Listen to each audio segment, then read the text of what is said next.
ನೋಡಿ, ಮೆಟ್ರೋ ದೃಶ್ಯ ನಿಮ್ಗೆ ತೋರಿಸ್ತಾ ಇದ್ದೀವಿ. ಡಿ ಕೆ ಶಿವಕುಮಾರ್ ಹೇಳ್ತಾ ಇದ್ರು, ಲಕ್ಷಗಟ್ಟಲೆ ಜನ ಬಂದಿದ್ರು ಇಲ್ಲಿಗೆ. ಪೊಲೀಸರು ಅವರಿಗೆ ಸಾಧ್ಯವಿರುವ ದಿ ಬೆಸ್ಟ್ ಕೆಲಸವನ್ನು ಮಾಡಿದ್ದಾರೆ. ಇದರ ಮಧ್ಯೆ ಜನಗಳಿಗೆ ಲಾಠಿ ಬೀಸೋದು ನಮ್ಮ ಕೆಲಸ ಆಗಿರಲಿಲ್ಲ. ಲಾಠಿ ಬೀಸೋದು, ಅಭಿಮಾನಿಗಳಿಗೆ ಹೊಡೆಯೋದು ನಮ್ಮ ಉದ್ದೇಶ ಆಗಿರಲಿಲ್ಲ. ಈ ಸದ್ಯಕ್ಕೆ ನುಗ್ಗು ಬಿಡ್ತಾರೆ. ಈಗ ನನ್ನ ಆದ್ಯತೆ ಆಸ್ಪತ್ರೆಗೆ ಹೋಗೋದು ನನ್ನ ಆದ್ಯತೆ. ಅದಾದ ಮೇಲೆ ಏನೇನು ಸಮಸ್ಯೆ ಆಗಿದೆ ಅಂತ ಆಮೇಲೆ ಬಂದು ನಾನು ಮಾತಾಡ್ತೀನಿ ಅಂತ ಹೇಳಿದ್ರು. ಮೆಟ್ರೋಗಳ ಬಗ್ಗೆ ಕೂಡ ಎಚ್ಚರಿಸಿದ್ದಾರೆ ಡಿ ಕೆ ಶಿವಕುಮಾರ್, ಕರ್ನಾಟಕದ DCM. ಮೆಟ್ರೋಗಳಲ್ಲೂ ಕೂಡ ತುಂಬ ಓವರ್ ಕ್ರೌಡ್ ಆಗ್ತಿದೆ ಅಂತ ನಾನು ಕೇಳ್ಪಟ್ಟಿದ್ದೀನಿ. ಬಿ ಕೇರ್ಫುಲ್ ಅಂತ ಅವರು ಹೇಳಿದ್ದಾರೆ.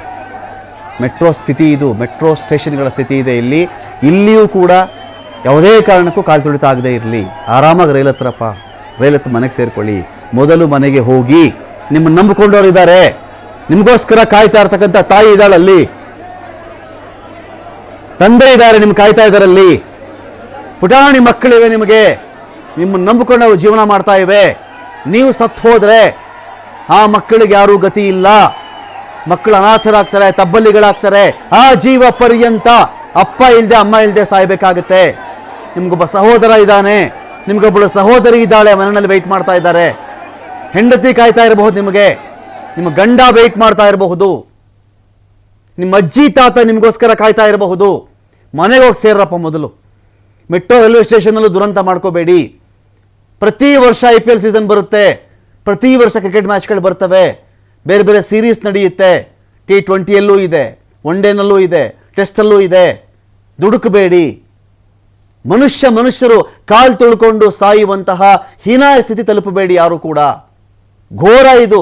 ಜಗತ್ತಿನ ಯಾವುದೇ ಪ್ರಾಣಿ ಇಂಥ ಕೆಲಸ ಮಾಡಲ್ಲ, ಮನುಷ್ಯ ಮಾತ್ರ ಮಾಡುವಂಥ ಕೆಲಸ ಇದು. ಸ್ಟ್ಯಾಂಪೀಡ್ ಅಂತ ಒಂದು ವರ್ಡ್ ಮಾಡಿದರೆ, ಕಾಲು ತುಳಿತ ಅಂತ ಒಂದು ವರ್ಡ್ ಮಾಡಿದರೆ, ಅದು ಎಕ್ಸ್ಕ್ಲೂಸಿವ್ ಆಗಿ ಮನುಷ್ಯರಿಗೆ ಮಾತ್ರ ಮಾಡಿರೋದು. ಇನ್ಯಾವುದೇ ಪ್ರಾಣಿ ಹಿಂಗೆ ಮಾಡಿರೋದು ನಾವು ನೋಡಿಲ್ಲ, ನಾನು ಕೇಳಿಲ್ಲ. ಒಂದು ಇರುವೆ, ಒಂದು ಗಿಳಿ, ಒಂದು ಪಕ್ಷಿಗಳು, ಒಂದು ಪ್ರಾಣಿಗಳು ಸಾಲಾಗಿ ಹೋಗ್ತವೆ. ಒಂದು ದನ ಹುಲ್ಲೆಲ್ಲ ತಿಂದಾದ್ಮೇಲೆ ಗೋಧೂಳಿ ಮುಹೂರ್ತದಲ್ಲಿ ಎಲ್ಲ ಮನೆಗೆ ವಾಪಸ್ ಬರ್ತಾ ಇರ್ತವೆ ಆರಾಮಾಗಿ, ನಿಧಾನಕ್ಕೆ, ಒಂದ್ರ ಹಿಂದೆ ಒಂದು ಆರಾಮಾಗಿ ಬರ್ತವೆ. ಮನುಷ್ಯ ಮಾತ್ರ ಹಿಂಗೆ ಎಲ್ಲದಕ್ಕೂ ಅರ್ಜೆಂಟು, ನಾನೇ ಮೊದಲಾಗ್ಬಿಡ್ಬೇಕು, ನನಗೇ ಫಸ್ಟ್ ಸಿಕ್ಬಿಡ್ಬೇಕು. ಇಲ್ಲಿ ನೋಡಿ, ಇಷ್ಟು ಜನ ಬಸವರಾಜ ಮಾಳಗತ್ತಿ ಅವರು ಕೂಡ ಮಾತಾಡಿಸೋ ಪ್ರಯತ್ನ ಆಗುತ್ತೆ. ರಿಟೈರ್ಡ್ ಪೊಲೀಸ್ ಅಧಿಕಾರಿ, ನಿವೃತ್ತ ಪೊಲೀಸ್ ಅಧಿಕಾರಿ ಇದ್ದಾರೆ, ಅವ್ರನ್ನೂ ಕೂಡ ಮಾತಾಡಿಸ್ತೀನಿ ನಾನು. ಬಟ್ ನಾನು ಈ ಘೋರಗಳು ನೋಡೋಕ್ಕಾಗಲ್ಲ ರೀ.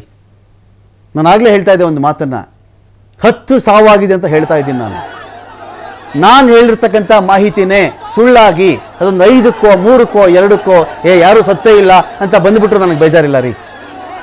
ಸೀರಿಯಸ್ಲಿ ಹೇಳ್ತಾ ಇದ್ದೀನಿ ನಾನು. 10 ಸಾವು ಅಂತ ಓದಿದ್ದೀನಿ ನಾನು, 11 ಅಂತ ಹೇಳ್ತಾ ಇದ್ದಾರೆ ಈಗ. ಈ ಸಾವಿನ ಸಂಖ್ಯೆ ಹೇಗಾದರೂ ಮಾಡಿ 10 ಜನ ಸತ್ತಿಲ್ವಂತೆ, 5 ಜನ ಅಂತೆ, 5 ಜನ ಸತ್ತಿಲ್ವಂತೆ, ಇಬ್ಬರು ಸತ್ತಿಲ್ವಂತೆ, ಬರೀ ಗಾಯಾಳುಗಳಂತೆ. ಇಷ್ಟು ಹೇಳಿಬಿಟ್ರೆ ಸಾಕು ಅಂತ ವೆಯ್ಟ್ ಮಾಡ್ತಾ ಇದ್ದೀನಿ ನಾನು. ಪ್ರಾಮಾಣಿಕವಾಗಿ ಮಾತಾಡ್ತಾ ಇದ್ದೀನಿ ಇಲ್ಲಿ. 11 ಮನೆಗಳಲ್ಲಿ ಆಜೀವ ಪರ್ಯಂತ ಈ ದುಃಖ ಹೋಗಲ್ವಲ್ರಿ. ಮಗನ್ ಕಳ್ಕೊಂಡ್ರು, ಮಗಳು ಕಳ್ಕೊಂಡ್ರು, ಅಪ್ಪನ ಕಳ್ಕೊಂಡ್ರು. ಬಸವರಾಜ ಮಾಳಗತ್ತಿ ಅವರಿದ್ದಾರೆ ನಮ್ಮೊಂದಿಗೆ, ನಿವೃತ್ತ ಪೊಲೀಸ್ ಅಧಿಕಾರಿ. ಮಾತಾಡಿಸ್ತೀನಿ ಅವ್ರನ್ನ. ಬಸವರಾಜ ಮಾಳಗತ್ತಿ ಅವರು ನಮಸ್ಕಾರ. ನಮಸ್ತೆ. 5,000 ಪೊಲೀಸರು ಅಂತ ಹೇಳ್ತಾ ಇದ್ದಾರೆ ಮಾಳಗತ್ತಿ ಅವರೇ, ಜೊತೆಗೆ ಲಕ್ಷಾಂತರ ಜನ ಅಭಿಮಾನಿಗಳು ಅಂತ ಮಾಹಿತಿ ಇದೆ. ಎಕ್ಸಾಕ್ಟ್ಲಿ ನಂಬರ್ ಗೊತ್ತಿಲ್ಲ, ಹತ್ತಿರ 2 ಲಕ್ಷ ಇರಬಹುದು ಅಥವಾ 2 ಲಕ್ಷ ದಾಟಿರಬಹುದು. ಏನಾಗುತ್ತೆ, ಪೊಲೀಸ್ ವ್ಯವಸ್ಥೆ ಇಲ್ಲಿ ಫೇಲ್ ಆಗುತ್ತೆ. ಜನ ಎಲ್ಲಿ ಅತಿಯಾಗಿ ಆಡ್ತಾರೆ, ಅತಿರೇಕವಾಗಿ ವರ್ತಿಸ್ತಾರೆ ಅಂತ. ಅಲ್ಲ, ಅತಿರೇಕವಾಗಿ ವರ್ತಿಸೋದು ಸೇರೋ ಜನ ಎಲ್ಲ ಹೆಚ್ಚಾಗಿ ಯುವಕರೇ ಇರ್ತಾರೆ, ಯುವತಿಯರೇ ಇರ್ತಾರೆ. ಅದನ್ನ ನಾವು ಪೊಲೀಸರು ಮುಂಚೆನೆ ಪ್ರಿಕಾಷನ್ ತಗೋಬೇಕಾಗಿತ್ತು. ಇದು ಒಂದ್ ದೃಷ್ಟಿಯಿಂದ ಇನ್ಫಾರ್ಮೇಶನ್ ಫೆಲ್ಯೂರು ಮತ್ತು ಬಂದೋಬಸ್ತುನು ಅಷ್ಟೊಂದು ಮಾತು ಕೇಳ್ತೀರಿ. ಈಗ ನಿನ್ನೆ ರಾತ್ರಿ ಮ್ಯಾಚ್ ಮುಗ್ದಿದೆ ಮಾಳಗತ್ತಿ ಅವರೇ, ನಿನ್ನೆ ರಾತ್ರಿ ಮ್ಯಾಚ್ ಮುಗ್ದಿದೆ. ಪ್ಲೇಯರ್ಸ್ಗಾದ್ರೂ ಸುಧಾರಿಸ್ಕೊಳ್ಳೋಕೆ ಒಂದು ದಿನ ಬೇಕಾಗುತ್ತೆ ಟೈಮು. 2 ದಿನ ಬಿಟ್ಟು ಈ ಕಾರ್ಯಕ್ರಮ ಮಾಡಿದ್ರು ಕೂಡ ಪ್ರಪಂಚ ಏನು ಮುಳುಗಿ ಹೋಗ್ತಾ ಇರಲಿಲ್ಲ. ಅಷ್ಟೊತ್ತಿಗಾಗಲೇ ಒಂದು ಬ್ಯಾರಿಕೇಡ್ ವ್ಯವಸ್ಥೆನೋ, ಆ ಕ್ಯೂ ಸಿಸ್ಟಮ್ಮು, ಒಂದು ಪಾಸ್ ವ್ಯವಸ್ಥೆನೋ, ಟಿಕೆಟ್ ವ್ಯವಸ್ಥೆನೋ, ವಿಧಾನಸೌಧನೂ ಎಲ್ಲೂ ಹೋಗ್ತಿರ್ಲಿಲ್ಲ, KCA ಸ್ಟೇಡಿಯಂ ಎಲ್ಲೂ ಹೋಗ್ತಿರ್ಲಿಲ್ಲ. ನಿಜ ಅಲ್ವಾ? ಈ ತರಾತುರಿ ಯಾಕಿತ್ತು? ಇಲ್ಲ, ಅವ್ರೇನೋ ಅಪಾಯಿಂಟ್ಮೆಂಟ್ ಸಿಗುದಿಲ್ಲ ಅಂದ್ರೆ ಅಂತೆ ಆ ಪ್ಲೇಯರ್ಸ್ ಎಲ್ಲ. ನಾನ್ ಕೇಳಿದ ಪ್ರಕಾರ ನಾವು ಮುಂಚೆ ಮತ್ತೆ ಬೇರೆ ಪ್ಲೇ ಇದಕ್ಕೆ ಹೋಗ್ಬೇಕು, ನಾವು ಆಟಕ್ಕೆ ಹೋಗ್ಬೇಕು, ನಮಗೆ ಆ ಟೈಮ್ ಇಲ್ಲ, ಬೇಕಾದ್ರೆ ನಾಳೆ ಮಾಡಿ ಅಂತ ಯಾರು ಅಂದ್ರಂತೆ. ಅದಕ್ಕೆ ಇವ್ರು ಮಾಡಿದ್ರಂತ ನಮ್ಮ ಪೊಲೀಸ್ ಇನ್ಫಾರ್ಮೇಶನ್. 5,000 ಪೊಲೀಸರು 2 ಲಕ್ಷ ಜನ 5,000 ಯಾವ maintain ಜನ ಮಾಡಕ್ ಸಾಕ್ತಾರೆ? ಆಗ್ತಿರ್ಲಿಲ್ವಾ? 5,000 ಜನ ಯಾವ ಲೆಕ್ಕ ಪೊಲೀಸರು? ಓಕೆ. ಇವಾಗ 10,000 ಮೇಲೆ ಪೊಲೀಸರನ್ನ ಹಾಕ್ಬೇಕಾಗಿತ್ತು. ಹ್ಮ್. 2 ಕಡೆ ನೋಡಿ, 2 ಕಡೆ ಮೇಜರ್ ಬಂದೋಬಸ್ತು, ಒಂದು ಸ್ಟೇಡಿಯಂ, ಒಂದು ವಿಧಾನಸೌಧ. ಹ್ಮ್. 2 ಕಡೆ ಮ್ಯಾಕ್ಸಿಮಮ್ ಪೊಲೀಸರನ್ನ ಹಾಕ್ಬೇಕಾಗಿತ್ತು. ಅಲ್ಲಿ 10,000, ಇಲ್ಲಿ 10,000. ಹ್ಮ್. ಅಂದ್ರೆ ಏನಾದ್ರೂ ಸ್ವಲ್ಪ ಕಂಟ್ರೋಲಿಂಗ್ ಆಗ್ತಿತ್ತು. ಇಲ್ಲಿ ಬರೇ ನಾಮಕವಾಸ್ತೆ ಕ್ಯಾಜುವಲ್ ಆಗಿ ತಗೊಂಡಂಗ ಅನಿಸ್ತದೆ ಸ್ವಲ್ಪ. ಹ್ಮ್. ಹ್ಮ್. ಇದು ಒಂದ್ ರೀತಿಯಿಂದ ಪೊಲೀಸ್ ಫೇಲ್ಯೂರ್ನೇ. ಈಗ ಎಂಟತ್ತು ಜನ ಸಾಯ್ತಾರಂದ್ರೆ ತಮಾಷೆನಾ ಇದು? ಹ್ಮ್. ಅದಕ್ಕೇನ್ ಜೀವಕ್ ಬೆಲೆ ಇಲ್ಲೇನ್ರಿ? ಅದು ಯುವಕರು ಯುವತಿಯರು ಹ್ಮ್. ಪಾಪ ಏನೋ ಆಸೆ ಪಟ್ಟು ಬಂದಿರ್ತವೆ, ಕೆಲವೊಂದು ಮಿಸ್ಯೂಸ್ ಹುಡುಗರು ಇರ್ತವೆ, ಅವು ಗದ್ದಲ ಮಾಡ್ತವೆ. ಅಂತವ್ನ ಕಂಟ್ರೋಲ್ ಮಾಡ್ಲಿಕ್ಕೆ ಪೊಲೀಸರು ಇರ್ಬೇಕು. ಹ್ಮ್. ಅದನ್ನ ಬಿಟ್ಕೊಟ್ಟು ಒಳ್ಳೆ ಜನರಿಗೆ ನೋಕೋದು, ಗೀಕೋದು, ಲಾಠಿ ಚಾರ್ಜ್ ಮಾಡೋದು ಅಂತೂ ಬಹಳ ತಪ್ಪಿದೆ ಇಲ್ಲಿ. ಲಾಠಿ ಚಾರ್ಜ್ ಮಾಡಿದ್ರೆ ಇದೇ ಕಾಲ್ ತುಳಿತ ಕಾರಣ ಆಗ್ತದೆ ಎಲ್ಲಾ ಕಡೆನೂ. ನಾವು ಇಷ್ಟೊಂದು ಬಂದೋಬಸ್ತ್ ಮಾಡಿದ್ದೇವೆ, ಹಾ. ಎಲ್ಲಿ ಕಾಲ್ ತುಳಿತ ಆಗಿದೆ because of lathi charge. Okay okay okay. ಅಲ್ಲ ಬಟ್ ಇಲ್ಲೂ ಲಾಠಿ ಚಾರ್ಜ್ ಹೆಸರು ಬಿಡ್ತಾರೆ. ಬಸವರಾಜ್ ಮಲಗತ್ತಿ ಅವರೇ, ಇಲ್ಲೂ ಲಾಠಿ ಚಾರ್ಜ್ ಆಯ್ತು. ಅದನ್ನ ನಾನು ನೋಡಿದೆ ಅದನ್ನ. ಆ ಸ್ಟೇಡಿಯಂ ಆಚೆ ಆಯ್ತು, ಸ್ವಲ್ಪ ಚೆದ್ರು ಬಿಟ್ರು ಜನ ಅವಾಗ.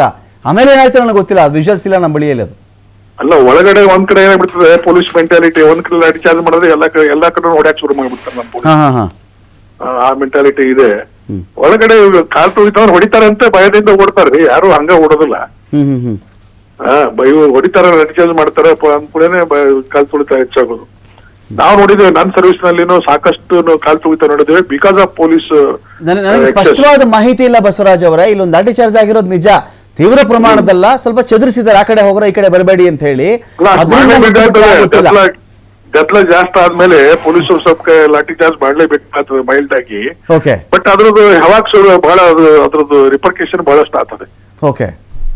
ಅದು ಸುದ್ದಿ ಹಾಕಿ ಹೊಡಿತಾರೆ. 2 ಲಾರಿ ತುಂಬಬಹುದು, ಅಷ್ಟೇ ಸ್ಲಿಪ್ಪರ್ಸ್ ಬಿದ್ದಿವೆ ಅಲ್ಲ ಆಚೆ. 2 ಲಾರಿ ತುಂಬಬಹುದು. ಹೌದು. ಇಲ್ಲ, ಬಹಳ ದುಃಖಕರವಾದ ಸಂಗತಿ ಇದು. ಸರಿಯಾದಂತ ಮ್ಯಾನ್ ಮ್ಯಾನೇಜ್ಮೆಂಟ್ ಆಗಿಲ್ಲ, ಸರಿಯಾದಂತ ಪ್ರಿಕಾಷನ್ ತಗೊಂಡಿಲ್ಲ, ಸರಿಯಾದಂತ ಬಂದೋಬಸ್ತ್ ಸ್ಕೀಮ್ ಮಾಡಿಲ್ಲ. ಸೊ ಹೀಗಾಗಿ ಈ ತರ ಘಟನೆಗಳು ಸಂಭವಿಸ್ತವೆ. ಚಿಕ್ಕ ಮಕ್ಕಳು ಯಾರೋ ಒಂದು ಮಗು, ಒಂದು 14 ವರ್ಷ, SSLC ಓದ್ತಾ ಇದ್ದು, ನೈನ್ತ್ ಸ್ಟ್ಯಾಂಡರ್ಡ್ ಇರ್ಬೇಕು ಮಲಗತ್ತಿ ಅವರೇ. ಒಂದು 9th ಸ್ಟ್ಯಾಂಡರ್ಡ್ ಶುರುವಾಗಿದೆ, ಇನ್ನೊಬ್ಬ ಯಾರೋ 12 ವರ್ಷದ ಹುಡುಗ ಅಂತೆ. ಅವನದೇನು ಗೊತ್ತಿಲ್ಲ, ಸ್ಥಿತಿ ಗೊತ್ತಿಲ್ಲ ಇನ್ನೂ ಒಂದು. ಅಲ್ಲ, ನಮಗೂ ಬಹಳ ದುಃಖ ಆಗ್ತದೆ ನೋಡಿದ್ರೆ. ಇದು ಬಹಳ ಅತಿರೇಕದ ಸಂಗತಿ ನಿಜವಾಗಿಯೂ. ಒಂದು ದೃಷ್ಟಿಯಲ್ಲಿ ಪೊಲೀಸ್ ಫೇಲ್ಯೂರ್ನೇ ಇದು, ಮುರಾಜಿಲ್ದ ಹೇಳ್ಬೋದು. ಸಡನ್ ಆಗಿ ಇಷ್ಟೊಂದು ಜನ ಸೇರ್ತಾರೆ ಅನ್ನೋದು. ಮಲಗತ್ತಿ ಅವರು, ಇದೇ ಚಿನ್ನಸ್ವಾಮಿ ಸ್ಟೇಡಿಯಂ ಅಲ್ಲಿ ವರ್ಷಕ್ಕೆ 16 ಮ್ಯಾಚ್ಗಳು ನಡೆಯುತ್ತೆ. ಅವರು ನಾನು ಕೇಳಿಲ್ಲ ಇದನ್ನ. ಪಾಸ್ ಅಥವಾ ಟಿಕೆಟ್ ವಿಚಾರಕ್ಕೆ ಟಿಕೆಟ್ ಕೊಡಿ ಕೇಳ್ತಾ ಇರ್ತಾರೆ. ಟಿಕೆಟ್ ಇದ್ದವ್ರನ್ನ ಸ್ಕ್ಯಾನ್ ಮಾಡಿ ಒಳಗಡೆ ಬಿಡ್ತಾರೆ, ಇಲ್ಲಾಂದ್ರೆ ಬಿಡಲ್ಲ. ಅದೊಂದು ವ್ಯವಸ್ಥೆ ಆಗಬಹುದಾಗಿತ್ತೇನೋ ಅಂತ KSC ಅಲ್ಲಿ. ಅಲ್ಲ, ಇದು ಟಿಕೆಟ್ ಇಲ್ಲ, ಹೀಗಾಗಿ ಫ್ರೀ ಅಂದ ಕೂಡ ಎಲ್ಲರೂ. ಅದೇ ಈಗ ಮಲಗತ್ತಿ ಅವರೇ, ಈಗ ನಾವೇನ್ ಮಾಡ್ತೀವಿ, ಒಂದು ಸಿನಿಮಾ ನೋಡ್ಬೇಕು, ಒಂದು ಮ್ಯಾಚ್ ನೋಡ್ಬೇಕು ಅಂದ್ರೆ ಆನ್ಲೈನ್ ಇದೆ, ಇವತ್ತಿಗೆ ಅಪ್ಲೈ ಮಾಡ್ತಾರೆ. ಸಿಕ್ಕದವ್ರು ಬರ್ಲಿ, ಸಿಗದೆ ಇದ್ರಿಗೆ ಇಟ್ಸ್ ಓಕೆ. ಎಲ್ಲರೂ ಇದು ಗವರ್ಮೆಂಟ್ ದವರು ಆರ್ಗನೈಸ್ ಮಾಡೋದ್ರಿಂದ ಟಿಕೆಟ್ ಮಾಡ್ಲಿಕ್ಕೆ ಚಾನ್ಸ್ ಇಲ್ಲ. ಸೊ ಪ್ರೈವೇಟ್ ನವ್ರು ಯಾರಾದ್ರೂ ಆರ್ಗನೈಸ್ ಮಾಡಿದ್ರೆ, ಅಥವಾ ಕ್ರಿಕೆಟ್ ಅಸೋಸಿಯೇಷನ್ ದವರು ಅವ್ರೇನಾದ್ರೂ ಆರ್ಗನೈಸ್ ಮಾಡಿದ್ರೆ ಅವ್ರು ಟಿಕೆಟ್ ಮಾಡ್ತಾ ಇದ್ರು. ಸರ್ಕಾರಕ್ಕೆ ಟಿಕೆಟ್ ಆರ್ಗನೈಸ್ ಮಾಡುತ್ತೆ ಅಂತ 10 ಹಣ ಬೀಳ್ಬೋದಾ? ಅಲ್ಲ, ಅದನ್ನೇ ಪ್ರಿಕಾಷನ್ ತಗೊಂಡಿಲ್ಲ ಅಂತ ನಾ ಹೇಳೋದು. ಪ್ರಿಕಾಷನ್ ತಗೊಂಡಿಲ್ಲ, ಸರಿಯಾದಂತ ಬಂದೋಬಸ್ತ್ ವ್ಯವಸ್ಥೆ ಇಲ್ಲ. ಇಷ್ಟೊಂದು ಜನ ಸ್ವಲ್ಪ ಸಡನ್ ಆಗಿ ಅವರು ಕಂಟ್ರೋಲ್ ಆಗಿಲ್ಲ. ಇಷ್ಟು ಜನ ಎಕ್ಸ್ಪೆಕ್ಟ್ ಮಾಡಿರ್ಲಿಕ್ಕಿಲ್ಲ ನನ್ನ ಪೊಲೀಸರು, ನನ್ನ ಲೆಕ್ಕದಲ್ಲಿ ಅಷ್ಟೊಂದು ಜನ ಸೇರ್ಬಿಟ್ಟಿದ್ದಾರೆ. ಸೊ ಇದೊಂದು ದುರ್ದೈವ ಘಟನೆ. ಥ್ಯಾಂಕ್ ಯು ಬಸವರಾಜ್ ಮಲಗತ್ತಿ ಅವರೇ, TV5 ಜೊತೆಯಲ್ಲಿ ಮಾತನಾಡೋದಕ್ಕಾಗಿ.